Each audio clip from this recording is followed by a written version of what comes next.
दुखी हुई। और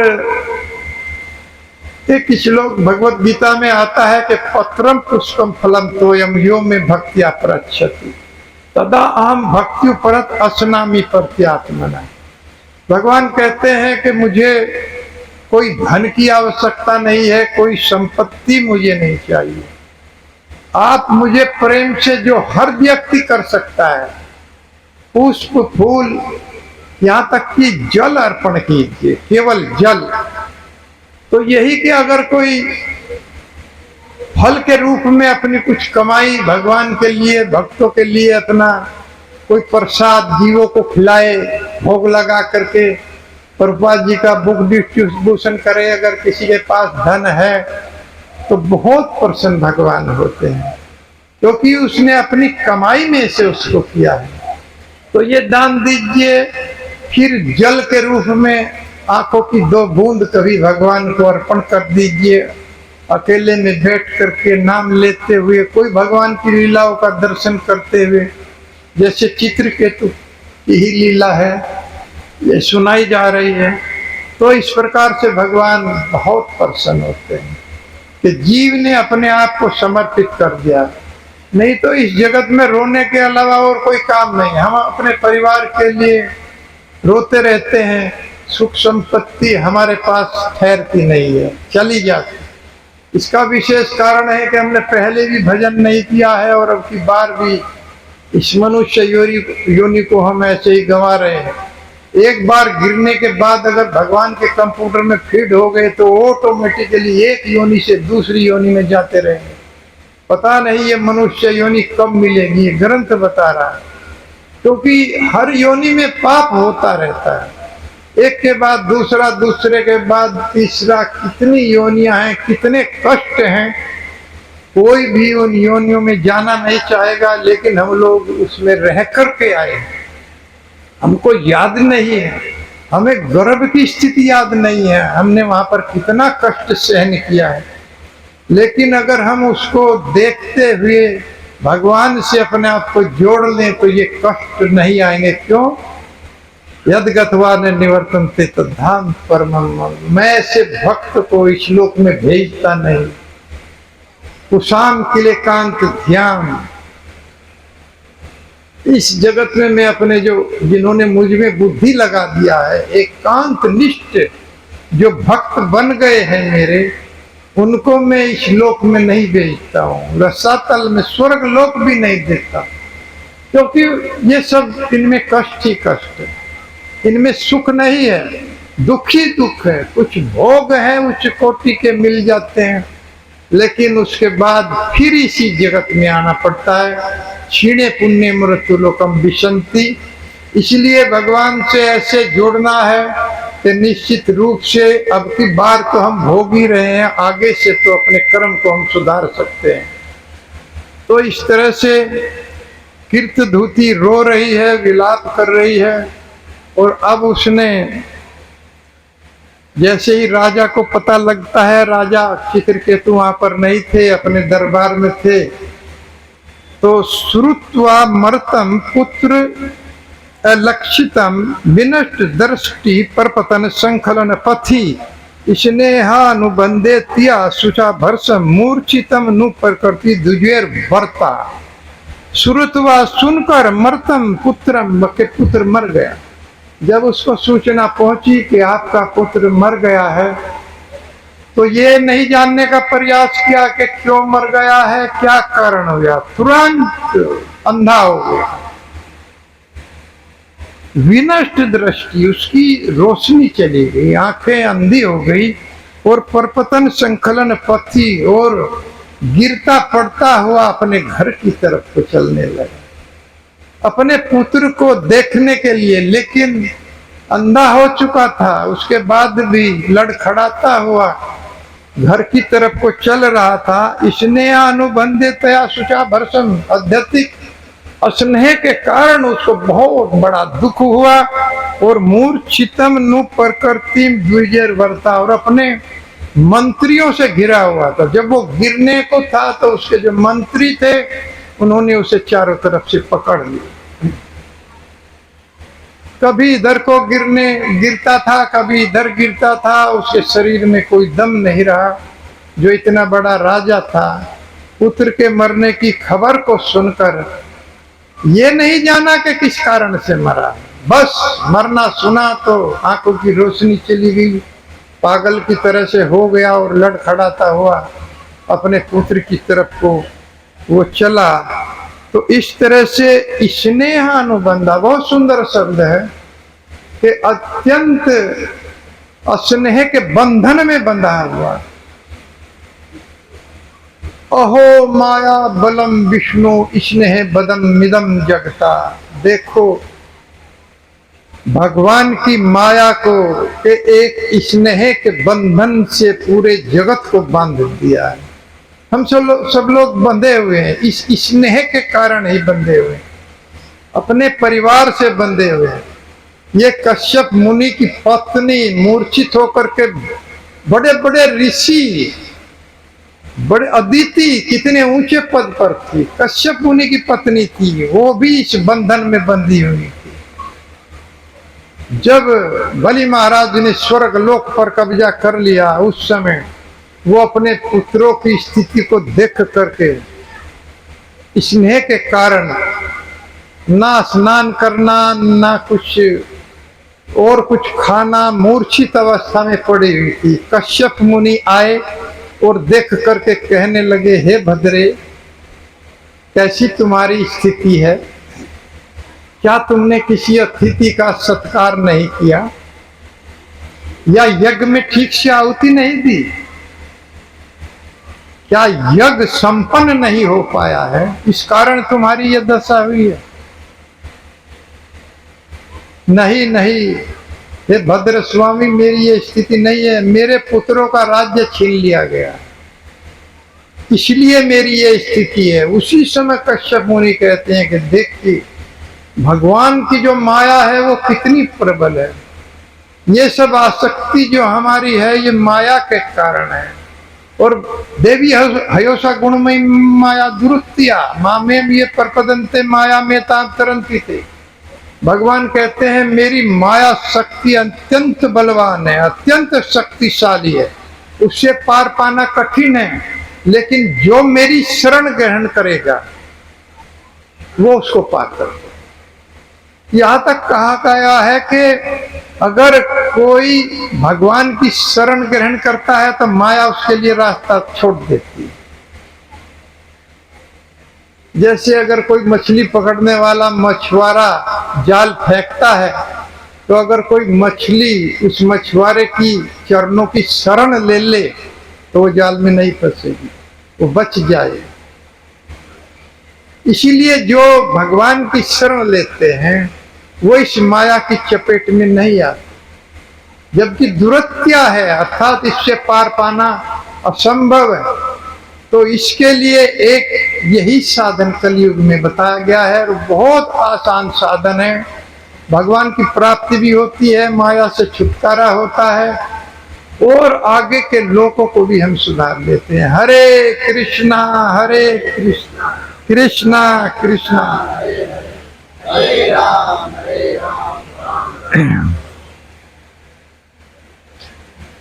तो इतना बड़ा स्नेह का बंधन बंधा हुआ है। पपात बालस्य पादमूले मर्तस्य वित्रस्य शिरोरुहा मुरु दीर्घम शवसन वाष्पलोक अवरोधो निरुद्ध कंठों ने शासक भाषित। तो जाते ही अपने पुत्र के ऊपर गिर गया। इतना अवस्था में था, इतना आसक्त था कि जाते ही अपने जो पुत्र था उसके चरणों पर गिर पड़ा और उसके भी जैसे कृत धूति के केश बिखर गए, वस्त्र गिर गए, उसी तरह से उसके भी केश बिखर गए। दिवसन सबसंत वाप पलोप रोध तो निरुद्ध कंठो, और वो बोलना कुछ चाह रहा था लेकिन उसका गला भी अवरुद्ध हो गया और वो बोल ही नहीं पाया। तो इस तरह से बड़ा भयंकर उसको दुख लगा हुआ था, इतनी बड़ी आसक्ति। इसीलिए दत्तात्रेय भगवान कहते हैं कि इतना आसक्त नहीं होना चाहिए कि प्राण ही चले जाए। ये मनुष्य शरीर हम लोगों को भजन के लिए मिला है, ये खोने के लिए नहीं मिला है। एक बार एक राजा हुए हैं ययाति, बहुत ही चक्रवर्ती नाम ही वहां से चला है, इतने बड़े सम्राट थे। तो वो इतने ललायत थे भोगों के प्रति के भोगते भोगते वृद्धावस्था आ गई, इंद्रियां शिथिल हो गई। तो अपने बड़े पुत्र यदु, जिसमें भगवान फिर प्रकट हुए यदु कुल में, तो यदु महाराज सबसे बड़े थे, तो उनके पास गए, एक पुत्र मुझे आप अपना शरीर दे दीजिए, क्योंकि तुम मेरे पुत्र हो, मेरी आज्ञा का पालन करोगे, मेरी आकांक्षाएं अभी पूर्ण नहीं हुई है, मुझे अपनी आयु दे दीजिए। और यदु महाराज ने कहा, महाराज ये शरीर तो भजन के लिए पिता श्री मिलता है, ये भोगों के लिए इसका लक्ष्य नहीं, मैं अपने शरीर को नहीं दूंगा, मुझे तो भजन करना है भगवान का। और यदु महाराज ने साफ इनकार कर दिया। लेकिन उसके बाद छोटे पुत्र के पास गए, उसका नाम पुरु था, पुरु पितृभक्त था, तो उनसे भी यही प्रश्न किया, तो उसने अपनी आयु अपने पिता को दे दिया। उसके बाद में फिर छीन हो गए, और शुक्राचार्य की जो पुत्री थी देवरानी, उससे उनकी शादी हुई थी। लेकिन इतना तृप्त हो गए कि उन्होंने फिर अंत समय में भगवान को पा लिया। और लिखा है कि भोग भोगते भोगते भोग यही रह जाएंगे, लेकिन हम चले जाएंगे, हमारा ये शरीर चला जाएगा। भोग यहां से जाने वाले नहीं है इस जगत में, ये शरीर नहीं रहेगा। इस तरह से ये शरीर भजन के लिए दिया गया है, इससे भजन होना चाहिए। हरे कृष्णा कृष्णा कृष्णा हरे हरे, हरे राम राम राम हरे हरे।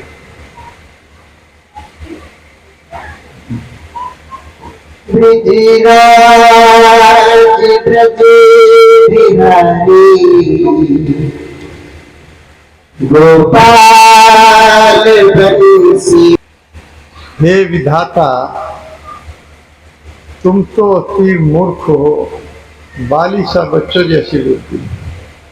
अब गाली देना शुरू करती है कीर्तधूति। हे विधाता, तुम तो मूर्ख हो, तुम अपने बनाए हुए ही नियमों को तोड़ रहे हो। जो नियम तुमने बनाए हैं उन्हीं को तोड़ रहे हो, और मरने जीने का कोई क्रम ही नहीं बनाए हो। परेनु जीवंती परस्य अमरती, कि किसको कब मरना है कब जीना है, इस तरह का कोई क्रम आपने नहीं बनाया है। आप अपने को रक्षक कहते हैं, लेकिन आप तो भक्षक हैं। अरे जीने मरने का कोई तो क्रम होना चाहिए। बूढ़े जी रहे हैं और बच्चे मर रहे हैं, तुम तो मूर्ख हो, अपनी सृष्टि का उल्लंघन कर रहे हो।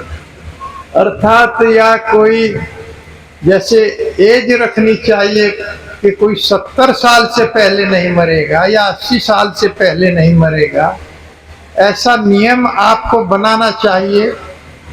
ये क्या आपने किया है कि एक बालक जो प्रेम के कारण माता पिता ने गर्भ में रख करके उसको जन्म दिया, फिर उसका पालन पोषण किया, और आपने उसको मार दिया।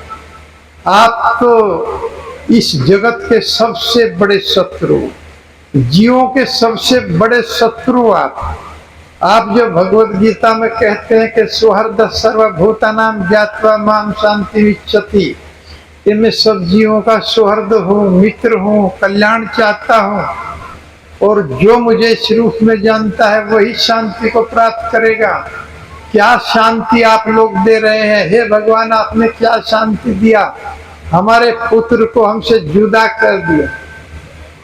एक निर्धारित कोई नियम तो बनाते कि अगर कोई जन्म लेगा तो कम से कम 80 साल जिएगा, उससे पहले उसकी मृत्यु नहीं होगी। लेकिन तुमने तो कोई क्रम ही नहीं बनाया, तो तुम तो अपनी जनता के सृष्टि के भक्षण कर रहे हो। जो पैदा होता है उसे बच्चों को मार रहे हो, और बूढ़ा मर नहीं रहा। ये क्या नियम आपने बनाया है? तो इस तरह से बोल रही है, न ही कर्म चेदितम मृत्यु जन्मनो, आपने जन्म मृत्यु का कोई कर्म नहीं बनाया। अगर आप ये कहते हैं कि कर्म के अनुसार फल मिल रहा है, जो जीव कर्म करता है उसके अनुसार फल मिल रहा है। इस जगत में ऐसा कुछ नहीं है कि कोई 100 साल के बाद मरेगा, या बच्चा है वो मरेगा नहीं, या बूढ़ा मरेगा, कोई ऐसा नियम नहीं है। कभी भी कोई मर सकता है अपने कर्म के अनुसार। कर्मणो जायते जंतु कर्मणे में परलीयते, सुखम दुखम भयम क्षेमम कर्मेणावाभिपद्यते। भगवान कहते हैं कि जन्म और मृत्यु, कर्म से ही जन्म होता है, कर्म से ही मृत्यु होती है, कर्म से ही सुख दुख और भय और सुरक्षा प्राप्त होती। अगर कर्म का ऐसा नियम है तो फिर आपकी क्या आवश्यकता है? फिर तो व्यक्ति कर्म करेगा और कर्म के अनुसार उसको अपना फल मिल रहा है, तो आप किस बात के कंट्रोलर हैं? जो आप ईश्वर कहलाते हैं, आप कंट्रोलर बन रहे हैं, तो फिर आपकी क्या आवश्यकता है? अगर कोई कर्म के अनुसार ही मर रहा है,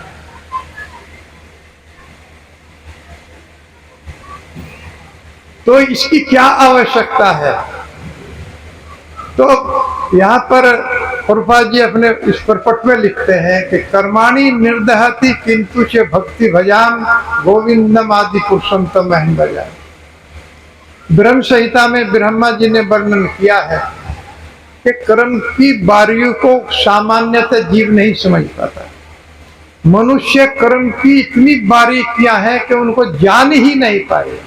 कर्म के संबंध में कर्मणो है बोधवयम बोधवयम च विकर्मणा अकर्मणस्य बोधवयम गहना कर्मणो गति। कर्म की गहराई बहुत अधिक है, उसको जान ही नहीं पाएगा। एक व्यक्ति कोई पशुओं को काट करके खा रहा है, पशुओं को मार रहा है, वो भी अपने को कहता है कि ये मेरा कर्म है। तो कर्म की तो बहुत गहराई है, उसको नहीं जान पाएगा, उसके इतने सूक्ष्म नियम हैं। हम जो भी कर्म करते हैं उसी को कर्म भी घोषित करते हैं और धर्म भी घोषित करते हैं कि हमने ये किया। किस तरह से पशु आश्रित रहता है अपने मालिक के ऊपर, और अगर वो मालिक ही उसका वध कर दे तो कितना बड़ा अन्याय रहेगा।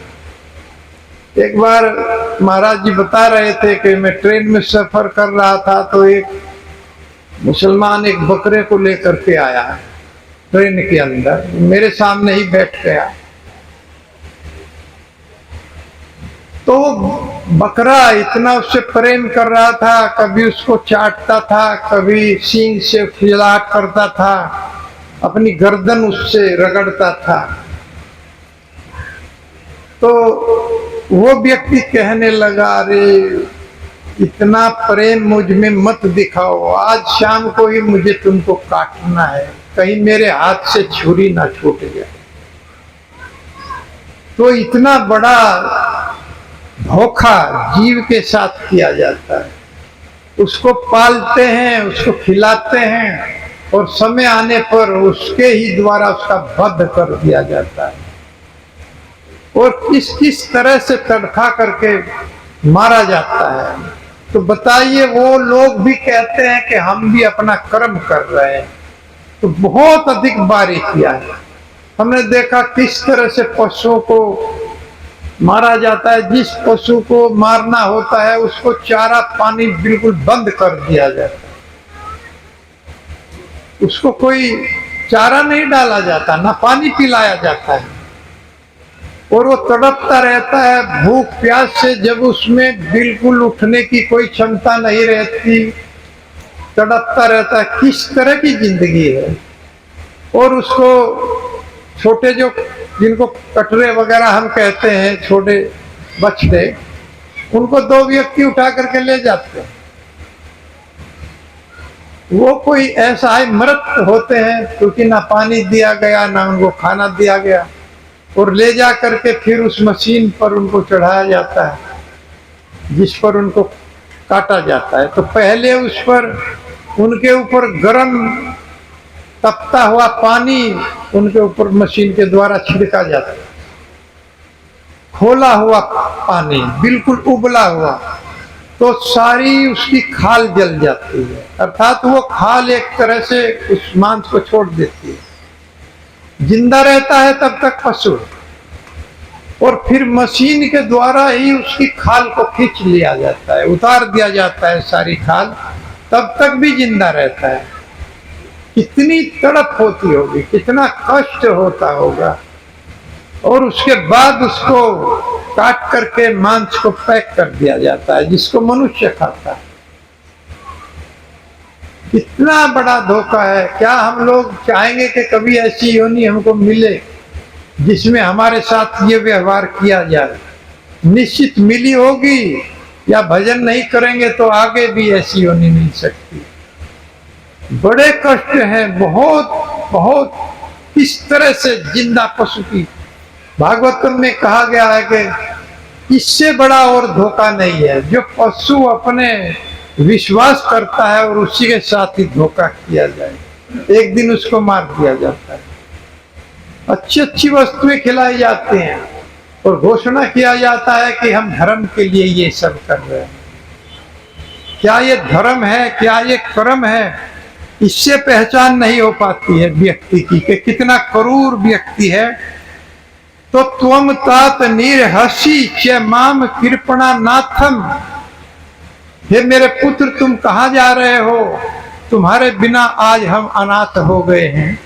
तुम विवक्ष पितरम तब शोक संतप्त, तुम अपने पिता को तो देखो, किस तरह से तुम्हारा पिता तड़प रहा है। कीर्तिधुति ये कह रही है, और हम अनाथ हो गए हैं। अंजरेनम भक्ता प्रदूषम तरम यदु, क्योंकि हम आसानी से इस भवसागर को पार कर सकते हैं। जब पुत्र होता है तो पिंडदान की क्रिया किया जाता है, अर्थी को कांधा देता है, चिता में आग लगाता है। तो उसी का वर्णन कर रही है कि इस तरह से हम आपके द्वारा, ए बेटा, ए पुत्र उठो, क्योंकि आपके द्वारा हम बड़ी आसानी से इस भवसागर को पार कर सकते हैं। धावंती ने यहाँ अकुरेण यमेन दूरम, तुम दूर मत जाओ। ये जो यमराज है ये क्रूर है, ये तुमको बहुत दूर ले जाएगा। लेकिन हे पुत्र, तुम दूर मत जाओ, हमारे पास आ जाओ, क्योंकि तुम्हारे बिना हमारा ये जीवन व्यर्थ है, क्योंकि हम इस संसार को पार नहीं करता है।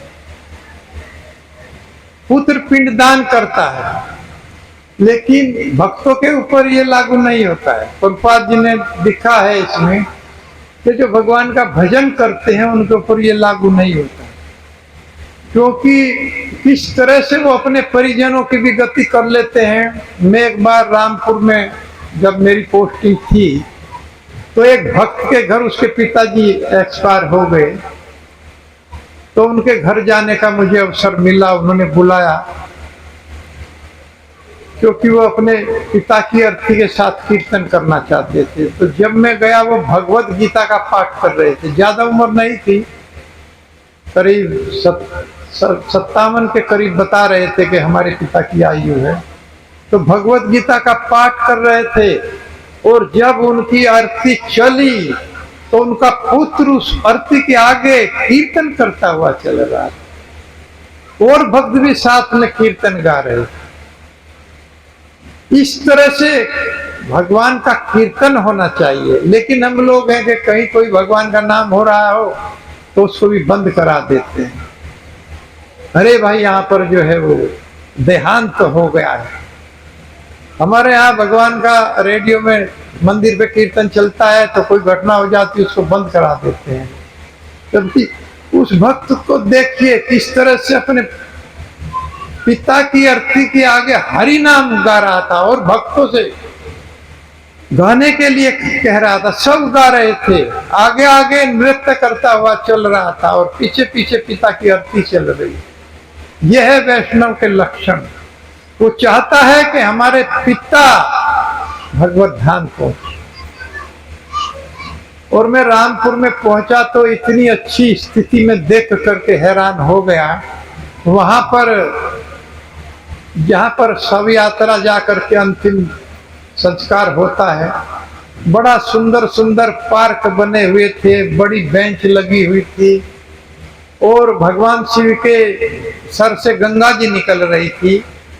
वो एक टैंकर भर करके पानी का लाते हैं, उसी में से पानी चलता है फिर लौट जाता है और शव को रखा जाता है तो खोल दिया जाता है, पानी टोटी खोल दी जाती है, वो स्नान होता है गंगा जल में और गंगा जल में स्नान होने के बाद में फिर उसको उस स्थान पर ले जाया जाता है जहाँ दाह संस्कार होता है।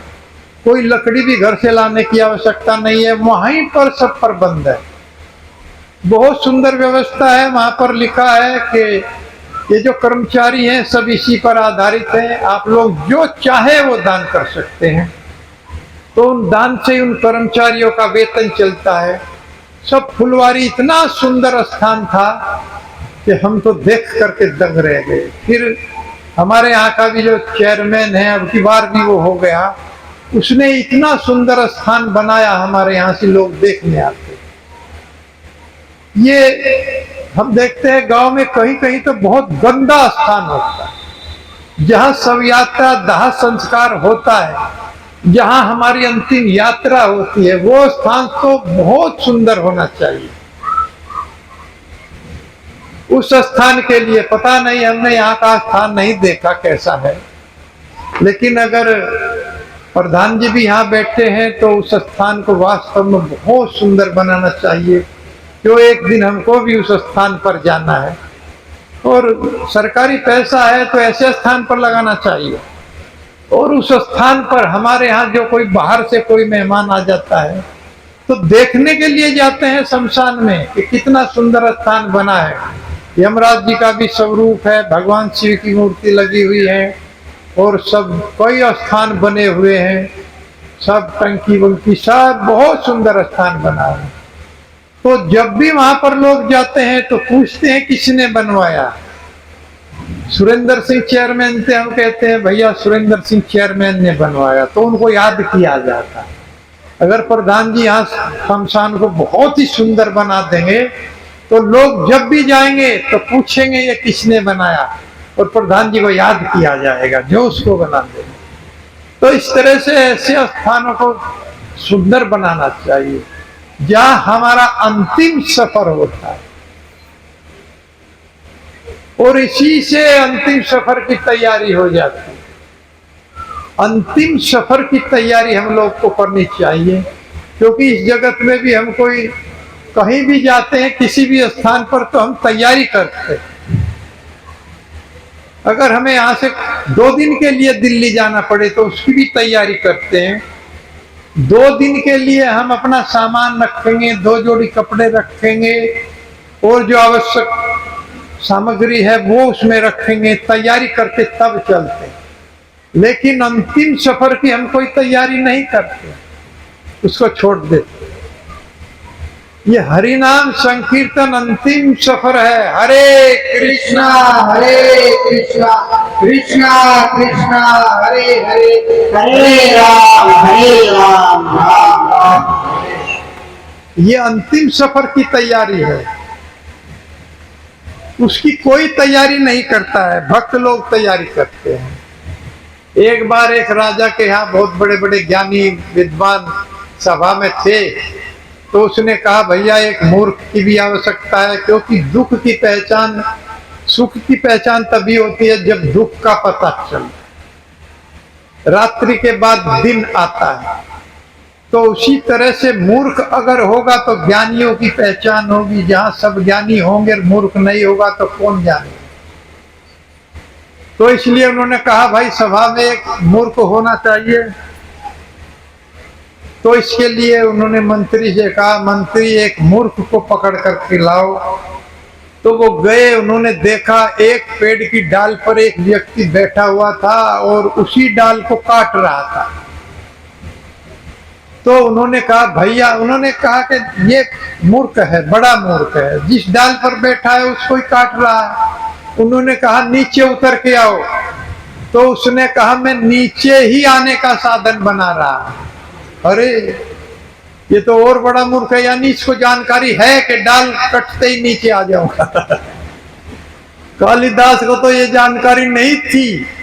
कालिदास जिस डाल पर बैठे थे उसको काट रहे थे, तो उनको ये जानकारी नहीं थी कि डाल कट जाएगी मैं नीचे आ जाऊंगा, लेकिन इसको तो ये भी मालूम है कि डाल कटते ही मैं नीचे आऊंगा, गिरूंगा। तो इससे बड़ा मूर्ख नहीं है। तो उन्होंने उस मूर्ख को मंत्री ने नीचे उतारा और नीचे उतार कर राजा को बताया कि जिस डाल पर बैठा था उसी को काट रहा था, और इसको ये जानकारी है कि कटते ही नीचे गिरूंगा, तब काट रहा था। ठीक है, ये बड़ा मूर्ख है। आज से इसको मूर्खाधिपति की उपाधि देते हैं। और राजा उसको कहीं भी जाते थे तो अपना मनोरंजन के लिए साथ रखते थे, कहीं भी जाते थे साथ रखते। तो जब शिकार खेलने जाते थे या युद्ध में जाते थे तो उसी से कहते थे कि जब मूर्ख था वो पूछता था महाराज कितने घोड़े, कितने हाथी, कितनी पैदल पलटन तैयार करनी, राजा उनको बताते थे और अपने साथ रखते थे। तो एक बार राजा बीमार हो गया तो अंतिम समय समझो उसका आ गया, तो उसने उस मूर्ख को बुलाया और कहने लगे मूर्ख से कि अब मेरा जो है अंतिम सफर शुरू होने वाला है। तो मूर्ख ने पूछा महाराज कितने घोड़े, कितने हाथी, कितनी पलटन में तैयार करूं, आपका अंतिम सफर है? कि नहीं भैया इसमें कोई साथ नहीं जाता, कोई साथ नहीं देगा इस अंतिम सफर में, तो ये तो मुझे अकेला ही करना पड़ेगा, इसमें कोई साथ नहीं देगा। कि महाराज वो उसने इतनी बात सुनी, जो मेडल उसने मूर्खाधिपति को दिए थे वे मेडल मूर्ख ने उतार करके राजा के लगाने लगा, अपने मेडल उतार करके। तो राजा कहने लगा क्या कर रहे हो, ये मेडल तो तुम्हारे हैं। कि नहीं महाराज ये मेडल आपके शोभा करेंगे। कि क्यों? क्योंकि आपको ये जानकारी होते हुए एक दिन अंतिम सफर आएगा और आपने उसकी कोई तैयारी नहीं किया है, तो आप सबसे बड़े मूर्ख हैं। मैं मूर्ख नहीं हूं, आप मूर्ख हैं, इसलिए मेडल आपको ही सुशोभित होंगे। तो इस तरह से हम लोगों को ऐसा मूर्ख नहीं बनना है। बुद्धि दिया है भगवान ने, ददामि बुद्धि योगम तम येन मामुपयान्ति थे, मैं बुद्धि देता हूं जिससे वो मेरे पास आ सके।